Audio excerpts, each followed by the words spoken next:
Hello दोस्तों, राधे राधे। कैसे हैं आप लोग।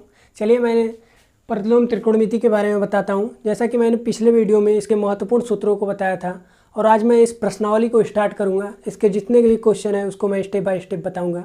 तो आज मैं प्रश्नावली 2.1 को स्टार्ट किया हूँ। इसमें जितने भी न्यूमेरिकल्स हैं उसको मैं बताऊँगा। जैसा कि इस प्रतिलोम त्रिकोणमिति में इसके पहले जितने भी मैंने सूत्र बताए, हमें पता होगा कि आप लोग उससे अच्छे तरीके से उस वीडियो को देखे होंगे, आप लोग उसे याद कर लिए होंगे। तो देखिए, पहला हम लोगों का क्या कह रहा है कि निम्नलिखित के मुख्य मानों को ज्ञात कीजिए। इनके जो मुख्य मान है 1 से 10 तक जितने भी इनके मुख्य मान हैं उसको हमको ज्ञात करना है। तो देखिए पहला सवाल क्या दे रहा है, साइन इनवर्स -1/2।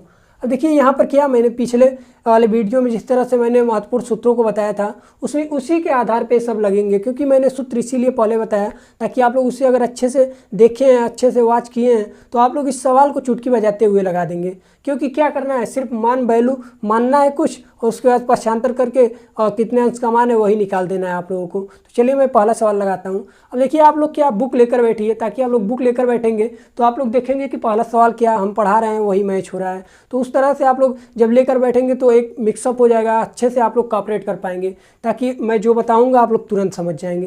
तो देखिए पहला सवाल क्या है। अब यहाँ पर क्या करेंगे, ऐसे सवालों के लिए साइन इनवर्स -1/2 का मुख्य मान निकालना है। तो ऐसे सवालों के लिए सबसे पहले हम लोग क्या करते हैं कि कोई भी एक थीटा ए बी सी कुछ भी मान लेते हैं। सबसे पहले ऐसे सवालों में हम लोग मानते हैं कि माना कि साइन इनवर्स -1/2 = थीटा। अभी तो मैंने मान लिया सबसे पहले थीटा, और मैंने कल ही बताया था कि साइन इनवर्स x = थीटा माने तो x का किस तरह से मान निकलेगा, मैंने पक्षांतर करके बताया था आप लोगों को यहाँ पर। तो उस वीडियो को आप लोग जरूर देखिए। अब देखिए यहाँ पर साइन इनवर्स -1/2 है, तो आप लोग इसे पक्षांतर करेंगे तो हमारा हो जाएगा साइन थीटा, देखिए = -1/2। यहाँ तक तो सबको समझ में आएगा कि क्योंकि थीटा मान रहे हैं, थीटा के बाद पक्षांतर कर रहे हैं, साइन थीटा = -1/2 आ गया। अब हम लोगों को पता है कि साइन 30 अंश का मान कितना होता है, 1/2 होता है। साइन 45 अंश का मान कितना होता है, 1/2 होता है, 1/2 होता है। साइन 60 अंश का मान कितना होता है, 3/2 होता है। तो ये आप लोगों को पता है, 30 अंश, 45 अंश और 60 अंश, इस साइन का आप लोगों को वैल्यू पता है। तो 1/2 अंश का मान कितना होता है, साइन 30 अंश, यानी कि π/6 आप लोगों को पता है। अब देखिए -1/2 है, माइनस को हम लोग छोड़ देंगे उसी तरह। अब 1/2 को हम लोग देखें तो π/6 साइन π/30 अंश का मान है, तो साइन π/6। तो देखिए साइन थीटा = देखिए साइन -π/6 हो जाएगा। आप लोगों को यहाँ तक समझ में आ गया। अब देखिए साइन से साइन कट जाएगा और हमारा थीटा = -π/6 हो जाएगा, और यही हमारा मुख्य मान हो जाएगा जो हम लोग का पूछ रहा है। मुख्य मान पूछ रहा है, मुख्य मान आपका थीटा = -π/6 हो जाएगा। अब हम लोग देखेंगे कि एलिमेंट, यानी कि इसके जो एलिमेंट है, मैंने परिचय कर आप लोगों को बताया था कि रेंज साइन का कितना होता है, -π/2 से π/2 के बीच में। तो यहाँ पर हम लोग देखेंगे -π/2 से π/2 के बीच में है। तो इस तरह से हम लोग का ये जो एलिमेंट इसका है इसी के बीच में है, तो इसका हम लोग का मान निकल गया। यही हमारा मुख्य मान है, यही हमारा आंसर हो जाएगा। इस तरह से मैं आप लोगों का पूरा सवाल इसी तरह बेस्ड है, और इसी तरह एकदम आप सिंपल तरीके से पहले मान कर उसके बाद आप लोग लगाएंगे। तो देखिए हम लोग दूसरे सवाल की तरफ बढ़ते हैं। तो देखिए दूसरा सवाल कास इनवर्स करने में 3/2 है। सबसे पहले क्या करेंगे, कुछ वैल्यू मानेंगे। मान लीजिए थीटा मान रहे हैं, माना कि कास इनवर्स करने में 3/2 = थीटा। अब क्या करेंगे, पक्षांतर कर देंगे तुरंत। कास थीटा = करने में 3/2। आप लोगों को यहाँ तक अच्छे से समझ में आ गया होगा। अब आप लोगों को पता है कि कास करने में 3/2 कितने अंश का मान है। आप लोगों को ऑफकोर्स पता है कि करने में 3/2 कास 30 अंश का मान है, 45 अंश का मान 1/2 और 60 अंश का मान 1/2। तो इस तरह से आप लोग करने में 30 अंश का, करने में 3/2 का मान आप लोग यहाँ पर पता है। यहाँ पर कास थीटा उतारेंगे इसी तरह से, और कास 30 अंश का मान π/6 रखेंगे हम लोग, यहाँ पर रख दिए। अब देखेंगे इसका परिसर कितने के बीच में, आप लोगों को पता है 0 से π/, के बीच में है। तो कास से कास कैंसिल हमारा हो जाएगा और बचेगा का थीटा = π/6। यही हमारा मुख्य मान हो जाएगा। मुख्य मान कहने का मतलब हमारा थीटा का मान निकालना है, यही हमारा मुख्य मान हो जाएगा, यही हमारा आंसर हो जाएगा। अब जो इसके एलिमेंट है कितना हम लोग बताए थे, परिसर 0 से π के बीच में होता है। तो ये आप लोगों को पता हो गया। परिसर मैं इसलिए बार बार बता रहा हूँ ताकि आप लोगों को ये याद हो जाए, डोमेन, परिसर, ये चीज़ जानना बहुत ज़रूरी होता है, क्योंकि इसी से छोटे छोटे सवाल, कब क्या काटना है, कब साइन से साइन काट देना है, कब बराबर में का से कब काट देना है, तो आपको परिसर से, डोमेन से, इससे पता चलता है। और ये इसके कितने के वैल्यू के बीच में है तब काटना है, कितने के वैल्यू के बीच में नहीं है तो नहीं काटना है, तो आप लोगों को बहुत ज़्यादा ध्यान देना है। तो इसका मुख्य मान निकल गया। इसी तरह आप देखिए तीसरा सवाल हम लोग लगाएंगे। अब तीसरा सवाल देखिए क्या है, उसी तरह सिर्फ वैल्यू मानना है, उसके बाद उसका मान निकाल देना है। अब देखिए हम लोग सबसे पहले लिखेंगे माना कि, अब देखिए कोसेक इनवर्स 2 है इक्वल टू थीटा मान लेंगे हम लोग। अब क्या कोसेक थीटा इक्वल टू हमारा 2 हो जाएगा। अब कितने अंश का 2 है, मान कितने अंश का 2 होता है, तो आप लोगों को ऑफकोर्स पता है कि 30 अंश का मान 2 होता है। देखिए π/6 लिखेंगे हम लोग। और कितना इसका परिसर कितना होता है, -π/2 से π/2 और 0 इतने के बीच होता है। तो अब कास से कास कैंसिल हो जाएगा, थीटा इक्वल टू π/6 हमारा, यही हमारा मुख्य मान हो जाएगा। अब एलिमेंट यहाँ पर कितना होता है हमने बताया, -π/2 से π/2 के बीच में, और यहाँ पर 0। तो इस तरह से आपका पूरा मुख्य मान निकल गया, यही आपका आंसर हो जाएगा। देखिए आंसर हो जाएगा। तो इसी तरह से आप लोग परीक्षा में जाएंगे, इसी तरह से जिस तरह से मैंने बताया पहले मानेंगे, उसके बाद उसका मान निकालेंगे, इसी तरह से लगाना है। आप लोगों का जितने नंबर का आएगा, 2 नंबर या 5 नंबर का, आप लोग का उसी तरह से लग जाएगा। तो अब इसमें काफ़ी सवाल है, 1 से 10 तक सवाल हैं। आप लोगों हम चाहते हैं कि आप लोग पहले 1-2 बार ट्राई करें। अगर आप लोगों से नहीं लगता है तब आप लोग हमें व्हाट्सअप करें, मैं व्हाट्सअप के जरिए आप लोगों को बता दूंगा। तो आप लोग यहाँ कितने सवाल बच रहे हैं, 4, 5, 6, 7, 8 और 9 और 10, इतने सवाल आप लोग पहले ट्राई कीजिएगा। अगर नहीं आता है तो मैं फिर बताऊंगा। पर आप लोगों को हमें पता है कि आप लोग इतने बुद्धिमान तो हैं कि आप लोग लगा लेंगे, इतने आसानी तरीके से मैं बताया हूँ। चलिए अगले क्वेश्चन की तरफ। तो दोस्तों आइए अगले क्वेश्चन की तरफ बढ़ते हैं। अगला क्वेश्चन हमारे सामने देखिए 11 आप लोगों के सामने है और 12 सवाल हैं। 11 सवाल जैसा कि आप लोगों के बुक में होगा, देखिए tan इनवर्स, देखिए tan इनवर्स 1 और cosec inverse -1/2 plus sin inverse -1/2। इसका क्या पूछा है कि निम्नलिखित के मान ज्ञात कीजिए। अब इसके मान ज्ञात कीजिए। पहले वाले को सवाल में क्या था कि मुख्य मान ज्ञात कीजिए, इसमें थीटा का मान निकालना था। इसमें क्या सिंपल मान पूछा है, तो इसका मान निकालेंगे। तो हम लोग देख रहे हैं कि tan इनवर्स 1 यानी कि tan 45 अंश का मान कितना होता है, 1 होता है। अब इनवर्स में है तो tan इनवर्स 1 का मतलब क्या होगा, 45 अंश होगा। 45 अंश का मतलब π/4 होगा। तो हम लोग देखेंगे यहाँ पर सिर्फ उसी तरह मान रख देना है उसका, और उसके बाद उसे सॉल्व कर देना है, और जो उसका आंसर आएगा वही उसका मान हो जाएगा, मुख्य मान हो जाएगा, मान हो जाएगा। देखिए tan कितने अंश का मान है, 1 होता है, तो tan 45 अंश का मान होता है 1, और 45 अंश को हम लोग लिखते हैं π/4, तो यहाँ पर हम लिखेंगे π/4। आप लोग को इतना तो समझ में आ गया होगा कि tan जो 1 होता है, tan 45 अंश का मान 1 होता है, तो यानी कि tan इनवर्स 1 का मतलब 45 अंश हम लोग रखेंगे। अब cos इनवर्स -1/2 की जगह क्या रखेंगे हम लोग। अब cos इनवर्स इसका परिसर क्या होता है, 0 से π के बीच में होता है, तो 0 से π के बीच में हम लोग पूरे के बीच में देखेंगे कि -1/2 कितने अंश का मान होता है। तो आप लोगों को पता है कि -1/2 120 अंश के मान का होता है। तो अब 120 अंश का cos 120 अंश का मान -1/2 होता है, आप लोगों को पता है। तो अब इसके जगह हम लोग 120 अंश रखेंगे। 120 अंश का मतलब कितना होता है, 2π/3 होता है, आप लोगों को पता है। 2π/3 यहाँ पर हो जाएगा। अब देखिए साइन इनवर्स -1/2 है, मैंने बताया था कि परिसर इसका कितना होता है साइन का, -π/2 से π/2 के बीच में।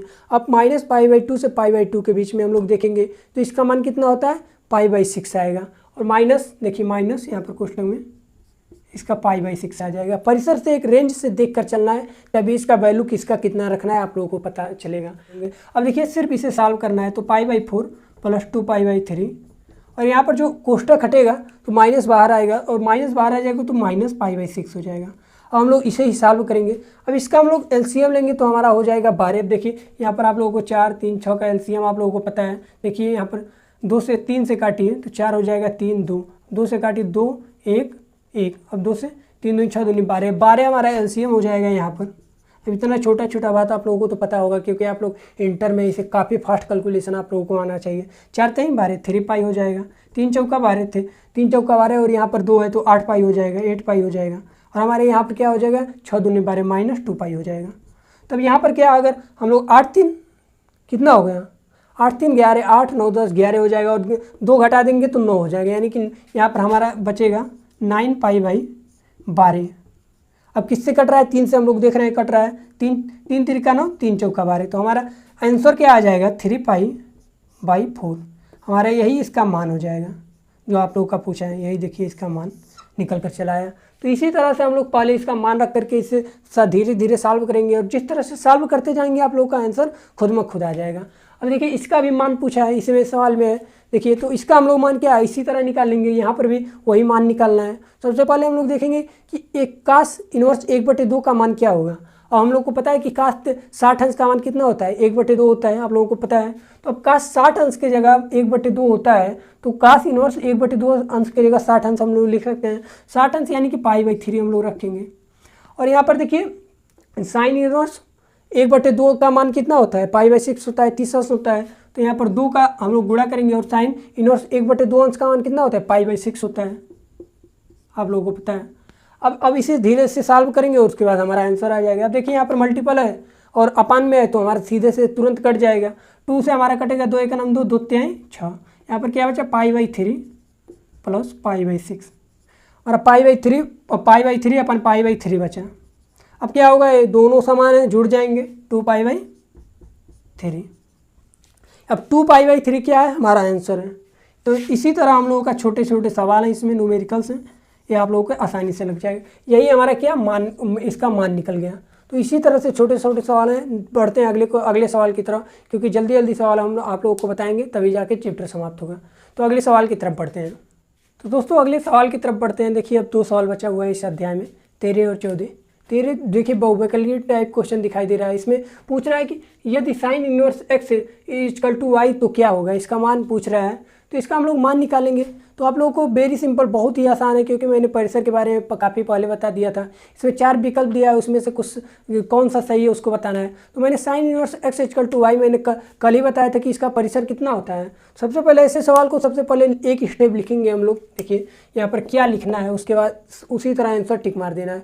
लिखना है कि साइन इनवर्स x का मुख्य, यहाँ पर एक स्टेप लिख देने के बाद आप लोगों को काफ़ी आसान हो जाएगा। मुख्य मान शाखा, यहाँ पर लाते हैं मुख्य मान शाखा -π/2 से π/2, इनके बीच में मुख्य मान शाखा या परिसर हम लोग कह सकते हैं, इतने के बीच में है। अब इतने के बीच में है तो हमारा उसी तरह आप लोगों के सामने 4 विकल्प दे रहा है, उसमें से हमारा बी वाला विकल्प उसी तरह से सही हो जाएगा। देखिए -π/2 से यहाँ पर x लेस देन y = हमारा यही इसका राइट आंसर हो जाएगा। देखिए यानी कि इसका जो सही आंसर है हमारा बी हो जाएगा। एक स्टेप लिखने के बाद -π/2 से π/2 के बीच में हमारा यही आंसर सही हो जाएगा। तो इस तरह से आप लोगों को 13 वाला सवाल आज समझ में आ गया होगा। बढ़ते हैं इस सब्जेक्ट का, इस चैप्टर का जो लास्ट सवाल है, चैप्टर यानी 2.1 का जो लास्ट सवाल है उसके तरफ हम लोग बढ़ते हैं। देखिए लास्ट सवाल क्या कर रहा है कि 10 इनवर्स करने में 3 और -sec इनवर्स -2, सेम 11 और 12 की तरह है। अगर आप लोगों को मान पता है तो आप लोग तुरंत रख देंगे और उसका आंसर निकल के चला आ जाएगा। तो अब क्या करेंगे, सबसे पहले 10 इनवर्स करने में 3 अंश का मान, तो आप लोगों को पता है कि 10 करने में 3 अंश का मान कितना होता है, π/3 होता है, यानी कि 60 अंश होता है। 10 30 अंश का मान 1/3 करने में 3 होता है। अब इस तरह से हम लोग देखेंगे 10 इनवर्स करने में 3, तो हम लोग को पता है कि यहाँ पर क्या रखेंगे, यहाँ पर π/3 लिख देंगे हम लोग। पर हम लोग को sec इनवर्स माइनस करने में 2 का क्या मान नहीं पता है। पर हम लोग को इसका परिसर पहले, सबसे पहले इसका देखेंगे हम लोग, परिसर कितने के बीच में है। 10 का मैंने बताया था कि परिसर -π/2 से π/2 के बीच में होता है। इसका जो मैंने बताया था -π/2 से π/2 के बीच में। सेक का मैंने बताया था, कितना बताया था, मैंने बताया था 0 से पाई और π/2, इसका जो परिसर होगा सेक का, तो हमने बताया था 0 से पाई और π/2 के बीच में होगा, मैंने आप लोगों को बताया था।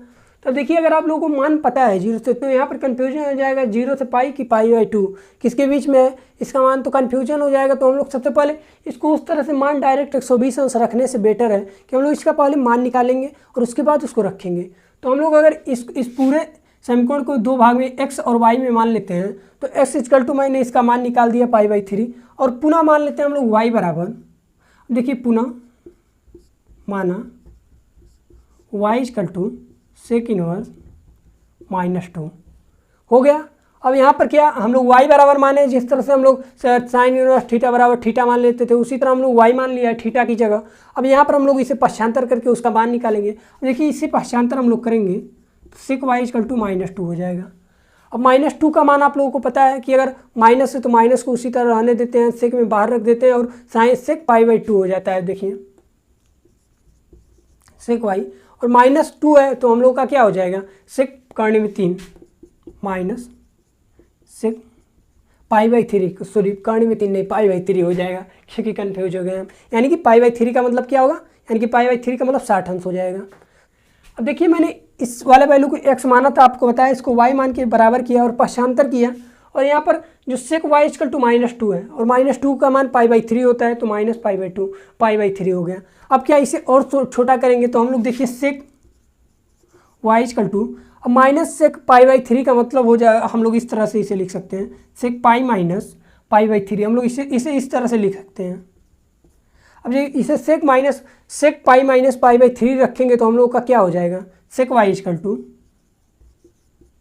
हमारा हो जाएगा सेक 2π/3। अब इस तरह से हो जाएगा और सेक से सेक हमारा कैंसिल हो गया और हमारा y का मान निकल गया। देखिए यहाँ से हमारा y का मान 2π/3 निकल गया।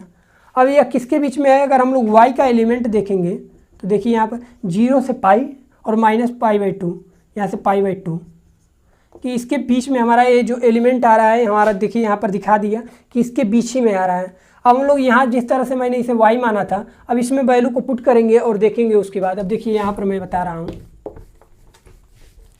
देखिए इस वाले सवाल को फिर मैं यहाँ पर ला करके बता रहा हूँ, यहाँ पर देखिए आप लोग समझ जाएंगे।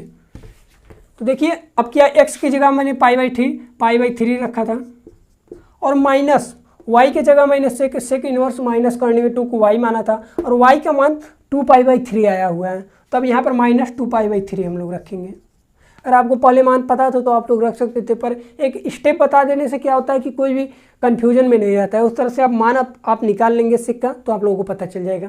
अब देखिए इसे हम लोग सॉल्व करेंगे, तो अब इसे सॉल्व करेंगे तो हम लोग घटा देंगे, सीधे हर समान है तो अब घटाएंगे तो -π/3 हमारा आंसर आ जाएगा, यही इसका मान निकल के आ जाएगा। तो इस तरह से मैंने आज कुल मिला के जितने भी सवाल बताए 1 से 10 तक उधर बताए, जिसमें से कुछ सवाल छोड़ा हूँ, आप लोग उसे लगा लेंगे 11, 12, 13, 14 और इस पूरे प्रश्नावली को आज हमने ख़त्म कर दिया, क्योंकि जितने 14 सवाल थे मैंने पूरे का पूरा बता दिया है। अगर आप लोगों को फंसता है तो आप लोग ज़रूर पूछिएगा। तो इसी तरह मैं अब वीडियो बनाऊँगा, आप लोग प्लीज़ लाइक कीजिए, शेयर कीजिए और सब्सक्राइब कीजिए, और जितने ज़्यादा से ज़्यादा हो सके आप लोग दोस्तों, कॉलेज फ्रेंडों से बताइए। और मिलते हैं अगले चैप्टर में जितने भी न्यूमेरिकल से मैं उसको बताता हूँ। तो मिलते हैं अगले वीडियो में। लाइक शेयर एंड सब्सक्राइब जरूर कीजिएगा दोस्तों। धन्यवाद।